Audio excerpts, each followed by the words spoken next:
ሳይው 12 የመጨረሻ ራፕ አፕ ስል ስለዚህ የመጨረሻውን ነገር ተሟጣ 12 ብር እስኪቀረኝ ነው። አሸማቀውኛል ጓደኞች ኮርኩመውኛል። ልጄን 2 አመት አላየኋት።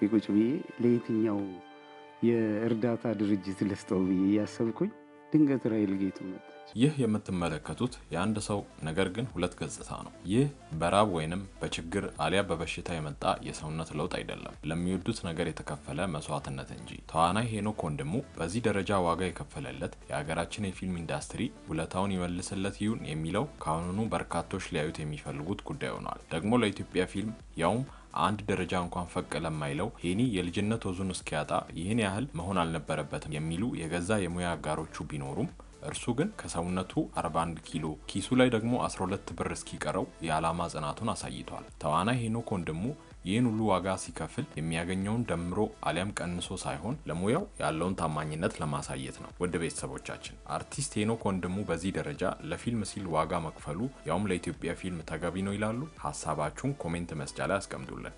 እነዚህን የመሳሰሉ ምርጥ ቪዲዮዎች እንዲደርሱ ሰብስክራይብ በማድረግ የደወል ምልክቷን በመጫን ቤተሰብ ይሁኑ። ቪዲዮን ላይክ እና ሼር እንድታደርጉ እየጠየቅን በቀጥታ ወደ ቪዲዮ እናልፋለን። ለፈረጃ ፊልም ስኬት ሲል ክብደቱን ከ94 ኪሎ ወደ 41 ኪሎ ያወረደው አካውንቱ ላይ 12 ብር ብቻ እስኪቀረውና መኪናውን ሽጦ በእግሩ እየተጓዘ የኖረው ይህ ከያኒ ጥበብ በፈተና ውስጥ አልፋ እንዴት እንደምትበራ በተግባር አሳይቷል። በትግሉ ወቅት ከጎኑ ቆሞ በምግብ ሆነ በቁሳቁስ ለደገፉ ወዳጆቹና እንደነ ዳይሬክተር ቅድስት ይልማ ላሉ ባለውለታዎች የሰጠው ምስጋና እንዲሁም ስለ እምነቱና ስለ ህይወቱ የተረዳውን ጥልቅ ሚስጥር የሄኖክን ትህትናና የውስጥ ጥንካሬ በጉልበት የሚያሳይ ነው። ይህ በለቅሶ ሳይሆን በደስታ እንባ የተቋጨውና ለ6 ዓመታት የተፈተነ የወርቅ ታሪክ አሁን ላይ ሙሉ ኤዲቲንግ አልቆ ከ2 ወር በኋላ ለእይታ ሊበቃ መዘጋጀቱ መላው የጥበብ አፍቃሪ በጉጉት እንዲጠብቅ ያደርገዋል። ሄኖክ በየዋነት ተነሳስቶ በኢትዮጵያ ታሪክ ተሰምቶ በማይታወቅ ሁኔታ ህዝብ በገንዘብ የሚሳተፍበት አንድ ፊልም ለመስራት አለሞ የገንዘብ እርዳታ ጠየቀ። የጊዜው የኢትዮጵያ የኢኮኖሚ ሁኔታ ዛሬ የ100 ብር ያህል እንኳን ዋጋ እያሳጣ ቃል የማያስጠብቅ ለእቅድ የማይመች ሆኖ ፈረጃ የተባለውን ፊልም ለማውጣት ከህዝብ የሰበሰበውን 3 ሚሊዮን ብር ወደ 300 ሺህ ብር አሽቆልቁሎበት ክፉኛ ተሰቃየ። ሄኖክ በቃለ መጠይቁ ላይ በሰፊው እንደገለጸው በእጅጉ የጎዳው የገንዘብ እጥረቱ ብቻ ሳይሆን የኛው ሰው ያበሻው ኮሜንት ዘለፋና ስድብ ነበር። ገንዘብ ከለገሰው ሰው ይልቅ ዳር ቆሞ የተመለከተው ነበር በስድብ ሲያሰቃየው የነበረው። ልጁ ግን ለዓላማው ቁርጠኛ ለቃሉም ታማኝ ነበርና ቃሉን በተግባር ተረድቶም ፊልሙን ለእይታ አበቃ። የኛ ሰው እጅግ ከባድ አስቸጋሪ ከሚባሉ የዓለም ህዝቦች አንዱ ነው። ሰው ሲያገኝም ከስር መገዝገዝ፣ ቀን ሲዘምትበትም ምሳር ይዞ ለመጣል መሯሯጥ። ይህ የሆነው ደግሞ በዚህ ዘመን የተፈጠረው ቀለም ገብቶኛል ሰለጠንኩ ያለው ትውልድ በተነሳበት መሆኑ ደግሞ በእጅጉ አስገራሚ ነው። ሄኖክ ወንድሙ ለብዙዎቻችን በብዙ መልኩ ምሳሌ ሊሆን የሚችል አርቲስት ነው። ወንድማችን የሞራል ስብራት ሳይደርስበት የማንም ስድብና ማጥላላት ተስፋ ሳያስቆርጠው ህልሙን ለስኬት ማብቃቱ በእጅጉ የሚደነቅ ምናልባትም በሲኒማ ኢንዱስትሪ ስሙን በደማቅ ቀለም ለመጻፍ የቻለ በመሆኑ ለ5 ዓመታት የለፋበትን ፊልሙን ለማየት እንጓጓለን። በኢትዮጵያ ፊልም ኢንዱስትሪ ውስጥ ለጥራትና ለኪነ ጥበብ ክብር ሲባል 3 ሙሉ ዓመታትን በአንድ ስራ ላይ ማሳለፍ ብርቅ በሆነበት በዚህ ዘመን ሄኖክ ወንድሙ ፈረጃ የተሰኘውን ፊልሙን ለማጠናቀቅ የከፈለውን መስዋዕትነት አጠናቆ ለፍሬ አብቅቷል። ባለፉት 1095 ቀናት ትኩረቱን በዚህ ስራ ላይ ብቻ ያደረገው ሄኖክ ጉዞ አልጋ ባልጋ የተነጠፈ ባይሆንም ዓላማውን ሳያጥፍ እዚህ ደርሷል። ሄኖክ ስመጥር አርቲስቶች ከጎኑ ባልቆሙበት ወቅት የህዝብን ድጋፍና መዋጮ በመጠየቁ ከፍተኛ ትችት ቢሰነዘርበትም ለስራ ካለው ፍቅር የተነሳ ወደ ኋላ አላለም። ፊልሙ ይህን ያህል ረጅም ጊዜ ሊወስድ የቻለው ለገጸ ባህሪው በሚፈልገው የሰውነትና የማንነት ለውጥ እንዲሁም ለጥራት ከፍተኛ ትኩረት በመስጠቱ እንደሆነ ይነገራል። ይህ በብዙ ትግልና በህዝብ ፍቅር የተሰራ ስራ የፊልም ኢንዱስትሪው ወደ ኋላ እየተጓዘ ነው ለሚሉ ወገኖች ትልቅ መልስ ይዞ እንደሚመጣ ይጠበቃል። የሄኖክ የመጀመሪያ ፊልሙ ትራፊኮ የተሰኘ ፊልም ነበር። ከሜሮን ጌትነት ጋር ነበር አብሮ የሰሩት። እዛ ፊልም ላይ የተመለከትነው የሄኖክ አክቲንግ የመጀመሪያ ፊልሙ ሁላ አይመስልም ነበር። ይህ ማለት ከዛሬ 12 እና 13 ዓመት በፊት ነው። ከዛ በኋላ በርካታ ፊልሞች ላይ በትወና ተሳትፏል። በሂደት ደግሞ ፊልሞችን እና የሙዚቃ ቪዲዮዎችንም ጭምር ዳይሬክት ማድረግ ጀመረ። ከታሪኩ ብርሃኑ ባባ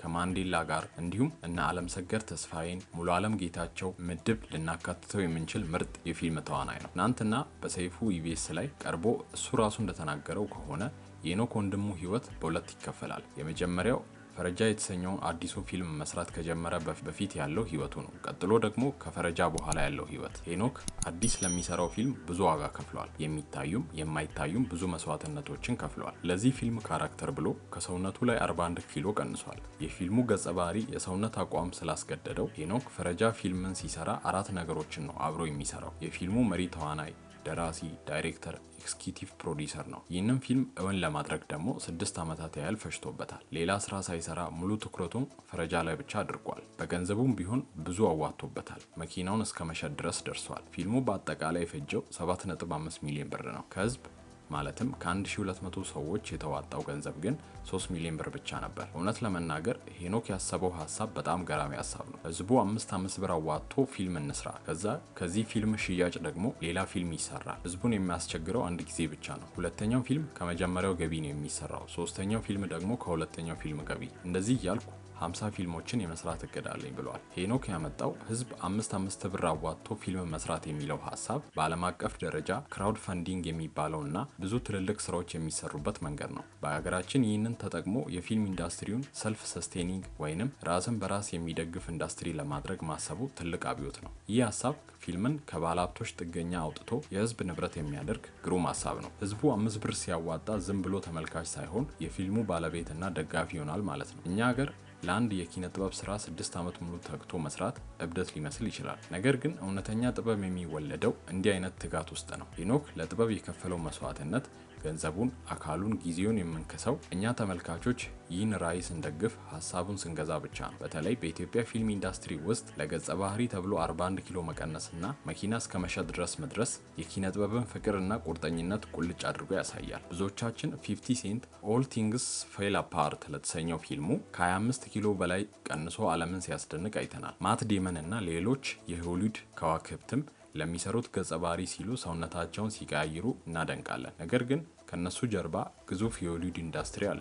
የግል ዶክተሮች ይከታተሏቸዋል። ቫይታሚኖች እና ስብ ማቃጠያዎች ይቀርቡላቸዋል። ለፈረጃ ፊልም ሲል ያደረገው የሰውነት ለውጥ ዝም ብሎ ኪሎ መቀነስ አይደለም፣ የ7 ዓመታት የትግል ጉዞ እንጂ። ሄኖክ ለጥበብ ሲል እንደ እሳት የሚፋጀውን የሰዎች ትችትና መሳለቂያ በትዕግስት አልፏል። ሰውነቱ ሲከሳ አይተው ምን ሆነ ነው እያሉ ለሚሳለቁት ሰዎች ምላሹ ዝምታና ስራው ብቻ ነበር። ረሃብ፣ ድካምንና ህመምን እንደ ጓደኛ ተላምዷቸዋል። እውነተኛ ጥበብ ስጋ ለብሳ ስትሄድ ማየት ማለት ይሄ ነው። በሰዎች ሳቅና ፌዝ ውስጥ እንኳን ህልምህን አሳልፎ አለመስጠት። ሄኖክ ወንድሙ ያሳየን ነገር ቢኖር ለዓላማ መኖር ከምንም በላይ ዋጋ እንዳለው ነው። በቅርቡ ፈረጃ ፊልም ለእይታ ሲበቃ የምናየው ተራ ፊልም ብቻ አይደለም። ከጀርባው ያለውን የ7 ዓመታት እንባ፣ መከራ፣ ጽናትና የአንድ እውነተኛ አርቲስት ታላቅ መንፈስ ጭምር ነው። ጥበብ ላንተ ክብር አላት። ሄኖክ ወንድሙ። ተዋናይ ሄኖክ አክተር ያለ ኦዲየንስ ባዶ ነው እንዳለው አሁን ተራው የኛ ነው። የውድ ተመልካቾቹ ይህንን ጽናት፣ የትዕግስትና የጥበብ ፍቅር ተምሳሌት የሆነ ታሪክ ለሌሎች እንዲደርስ ኮሜንት በማድረግ ድጋፋችሁን ግለጹ። ለሌሎችም ሼር በማድረግ አጋሩ። ለኪነ ጥበብ እድገት እንዲህ አይነት መስዋዕትነት መክፈል በዘርፉ ላይ ምን አይነት ለውጥ ያመጣል ብላችሁ ታስባላችሁ? ሀሳባችሁን ኮሜንት ላይ አጋሩን እያልን የዛሬውን ቪዲዮ እዚህ ጋር እናበቃለን። በቀጣይ እስክንገናኝ በሰላም ቆዩ።